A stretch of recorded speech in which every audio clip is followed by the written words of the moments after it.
Good morning, friends. Hope you're having a blessed Friday. I was going to show you some beautiful pictures of spring flowers, and it started to rain.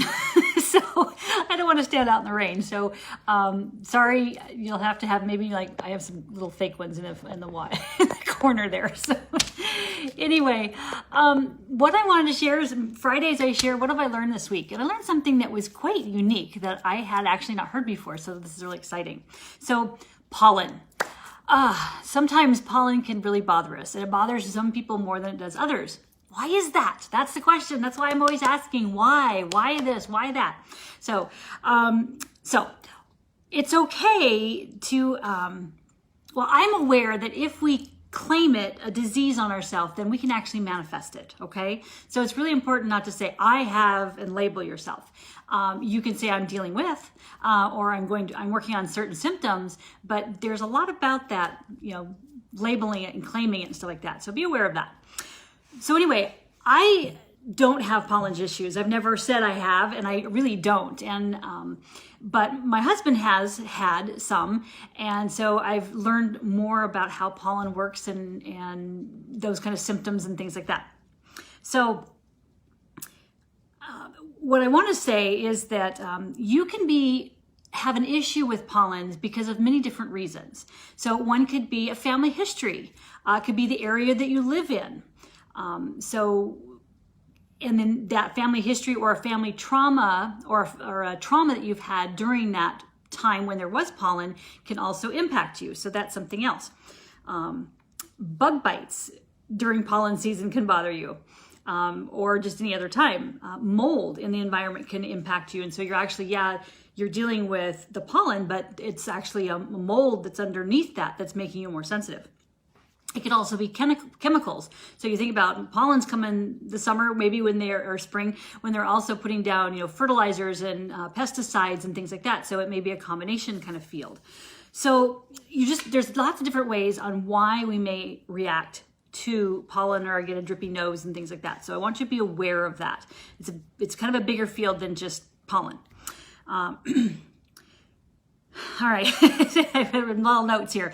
Okay, so what I learned is and then this is just an example, but I have this product which is MSM, okay? And it is a form of sulfur that helps your body handle different things it comes in contact. And what I found that it does is it helps the mucosal lining get a better or stronger immune system to deal with things.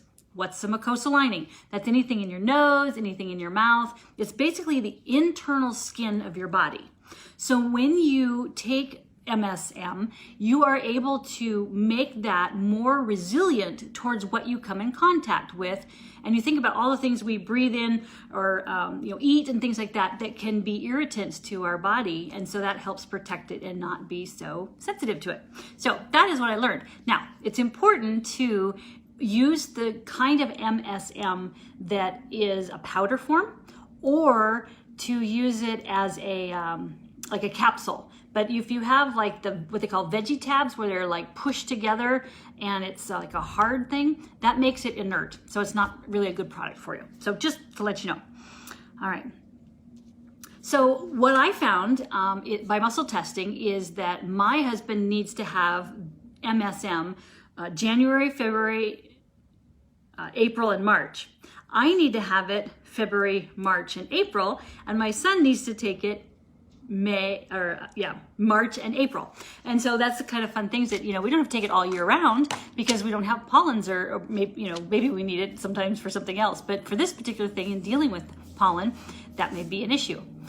One thing to be aware of is if you move from one location to another, you are going to have a different pollen reaction. So for example, we were in pine forest where we used to live, and so ponderosa pine was not really an issue for me, but it was for my husband.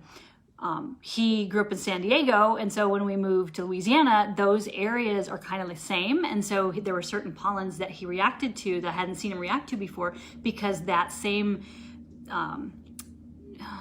not climate, I guess. Climate was about the same. So I found that interesting. So I have really learned a lot about pollens and how to help people over the last few years on that. So it's been kind of fun. So that's what I wanted to share with you today. So I'm Jody Colgrove, and I am a health and healing coach, and I use muscle testing and energy medicine and a modality called quantum techniques to help people get their health and happiness back. So if you're not doing well with the pollens or things in your environment, maybe it's mold, you can call me and we can find out, hey, what's going on? Why is your body reacting and clear that, and then what do you need to not have in your body so that your body won't react. So it's kind of a combination. So it's not worth spending any more time just feeling yucky and gross and stuff like that, and having all the drainage and not feeling well.